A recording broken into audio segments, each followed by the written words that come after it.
Greetings and welcome back to Doctor Who Revisited, where I go through every single episode of Doctor Who from 1963 all the way to 2025 and review them. And now we are on to one of my absolute favorites, The Invasion of Time. I love this episode. I love it. Absolutely love it. First of all, let me just start by saying I might have said this on another review, but I am a sucker for everything that has to do with Gallifrey and Gallifreyan lore and Gallifreyan history and the Doctor's special connection to Gallifrey. I love it. I eat it up. Obviously, I gushed about this during my Deadly Assassin review. There's a couple more other Doctor Who episodes taking place on Gallifrey. Sadly, not as many as I would have liked, but I mean, that's kind of what helps keep the mystery alive. And, that's why we got the Gallifrey series on Big Finish, because we didn't get enough TV episodes that focused on these things. But, yeah, I just, first of all, I love everything that has to do with the rituals and the ceremonies and the sash of Rassilon and the rod of Rassilon and all these weird, cheesy, ridiculous costumes and props. Let me just say this. I think I preferred the way Gallifrey looked in Deadly Assassin, but Gallifrey does look really, really good here as well. In parts, in times. Like, there are moments where, especially when K9 goes down to the lower levels and destroys some of the machinery, and the Doctor then goes and destroys the force field around Gallifrey, and it kind of looks like your typical Earth computer room. It didn't really look too sci-fi-ish. It didn't look Gallifreyan. And that's a negative. I'll give them that. It kind of felt like they didn't really try to make this look too fantastical or science fictionical. There we go. I've invented another word today. But you know what? I guess it's fine. It's a minor detail because the rest of Gallifrey looks amazing, especially in the city, in the Citadel and the Panopticon. Looks relatively about the same as they did last time, but they slightly changed things around. Obviously, they changed a little bit of the costume. I think the costume design is a much needed improvement over the Deadly Assassin costumes. They still keep the basic shapes of the Time Lord garbs and robes, as well as the guards' uniform, with a slightly updated look, and I think it looks great. I think while I still prefer the Deadly Assassin's look of Gallifrey, I think I do prefer the look of the costumes of the Gallifreyans and the Time Lords in this episode specifically. And the outfits of the Shobogans or the Outlanders or whatever you want to call them, the people who live outside the city on the wild areas of Gallifrey, they look amazing. And I love the contrast between how the pristine and extravagant look of the people who live inside the Citadel compared to the people who live, on the land, where they look like they're just covered in animal skins, which kind of makes you wonder what kind of wildlife are they hunting out in the wild lands of Gallifrey. I don't think they ever touched on that too much in the show. But yeah, costume design, like, next level. Even, the Vardens' costume design leaves a lot to be desired. They look like rejects from the Empire, from Star Wars. But, I mean, the Sontaran costumes look amazing, till, of course, one of them takes off the helmet, and one of the ugliest looking Sontaran designs ever. But, I mean, when the Sontarans do have their helmets, they look really, really nice and intimidating, and I love that about the Sontarans. And, oh yeah, look at that. I spoiled the episode. There's Sontarans in it. Go ahead and sue me. But let's talk about a little bit about the plot. It's incredible. It's amazing. I mean, it starts off with the Doctor signing a secret contract with these mysterious, ambiguous creatures, which in the original are just basically people wrapped in tinfoil, superimposed onto the camera. In the more modern, updated versions of this episode, they kind of updated the effects to make them look more humanoid, electrical stuff. Which I guess that's basically what they intended to do with the Vardens from the start. They just didn't really have the budget or the type of effects that, like, the technology just did not exist back then for them to do the Vardens the way they wanted to, and this is the way they wanted to. And obviously, I as you if you couldn't already tell, I watched the modern remake of it with the updated effects, and let me just tell you, the modern effects add a lot, both to the way the Vardens look, especially, but also the lasers, K9's laser, the stasers from the Time Lords, and the Sultana lasers, obviously. So yeah, much needed improvement to the effects in the modern re-release of this episode, which it's an episode I love already. And for those of you wondering, yes, I did actually watch the original in the original form with the bad effects and the tinfoil stuff, because that's what makes Doctor Who. The cheapness of it, of how everything looks, and a lot of people do like it. A lot of people do have a soft spot for it. But I mean, I guess if you're a slightly younger person used to a certain standard of visual effects, you're more likely to want to watch this version, which it's perfectly fine. There's nothing wrong with that. Now, I started talking about the plot, and once again, I get sidetracked because of how many things. There are so many things about this episode that I love. Like, immediately after signing the contract, the Doctor just goes completely Doctor mode, where he's not sharing anything.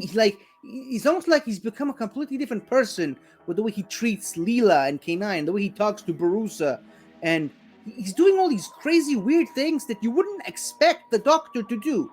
Like, the Doctor is completely out of character for the first 2 episodes until part 3, where you actually learn why that is, because the entire time he was just trying to hide away his thoughts, because he knew the Vardens could read his thoughts. The Vardens were monitoring. They could see everything he was doing, everything he was thinking. So he tried to completely throw them off his scent. And that's why he very casually ordered the Castellan and Barusa to completely redesign the president's quarters to be entirely encased in lead, so he could have a place to talk and do things without the Vardens knowing. It's genius. It's brilliant. I love it. And it's one of those things that only the Doctor could think of, because the Doctor is always 10 steps ahead of the writers at some points. Like, he's thinking way ahead of the person writing the episode, and that's really what makes the Doctor such a special character in fiction, in science fiction. It's like, he's smarter than the person writing the episode he's in, and I love that. And it was really nice to see the Doctor go dark for a couple of episodes, especially with that evil laugh. And you'd think that they've already done this to us once in The Deadly Assassin, where they made us think the Doctor actually shot the president, when turns out he wasn't. This time, they really doubled down on it, and I love it. I love the way that they do it. I think the execution is just spot on with what they intended to do.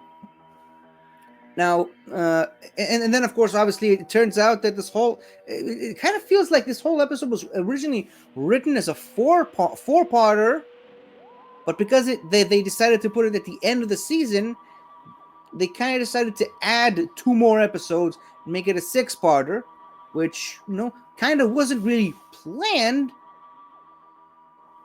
but they made it work. And that's what makes this episode so great, is that, yes, it can work as a 4-parter, but it also works great as a 6-parter, because you add the extra 2 episodes with the Sontarans in the end. And in fact, you could actually watch this episode as a four-parter for just the Varden storyline, leave the Sontarans as a cliffhanger, and then watch the Sontaran stuff as a two-part story. And it still works. And it's all under this big, massive umbrella of the invasion of time. And, it's one of the many things that make this episode work as well as it does. And I think all the characters brought their A game, especially the characters we didn't even know anything about. Like, I think Leela shines in this episode. I always say this. I love episodes that really focus on Leela's character and show Leela's not just, some random primitive in a sexy outfit.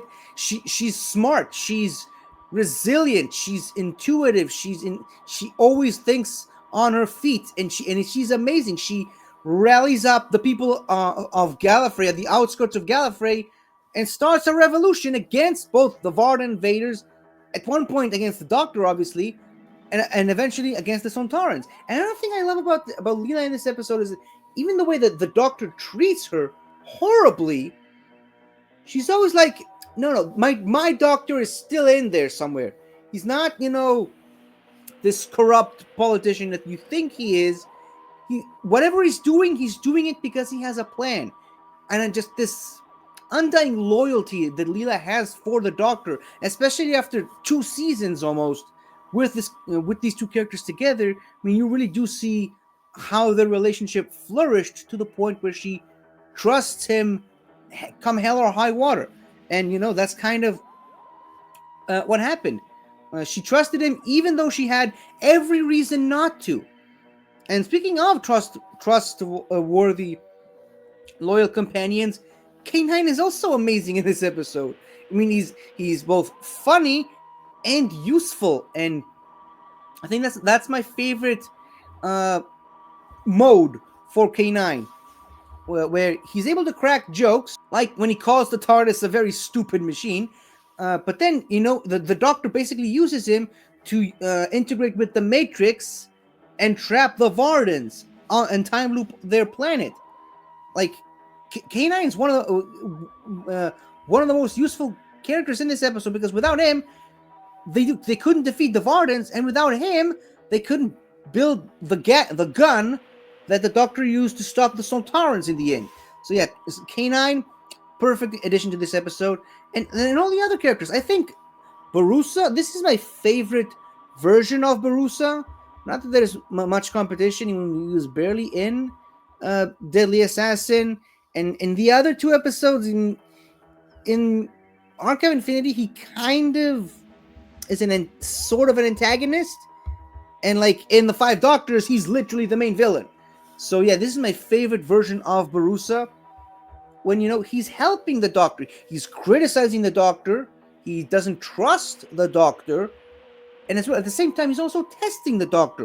And he's teaching him like the teacher that he is, because he is the Doctor's tutor from the Academy. Just, he's gone up in the world. So I always love how the Doctor and Barusa keep butting heads with each other, especially in these 2 versions of the character, this episode and Deadly Assassin, where the Doctor keeps trying to prove that he's outgrown his old master. And, in this episode, he succeeds with flying colors, going all the way to the fact that, he's the first president since Rassilon that actually obtained the Great Key of Rassilon. And he did that because he understood Barusa, because he understood how Barusa thinks. And that's also how he found out about the magic door with the voice lock print, whatever. So yeah, I loved the Doctor's interaction with Barusa. I loved Andred and how he kind of shifts from this in this episode from being completely 100% loyal to the system to rebelling against the system with the help of Leela and Rodan. And by the end, or rather by the end of the 4-parter section of this episode of the story, he starts to really trust the Doctor, even though once again he had every reason not to trust the Doctor, but the Doctor swayed him.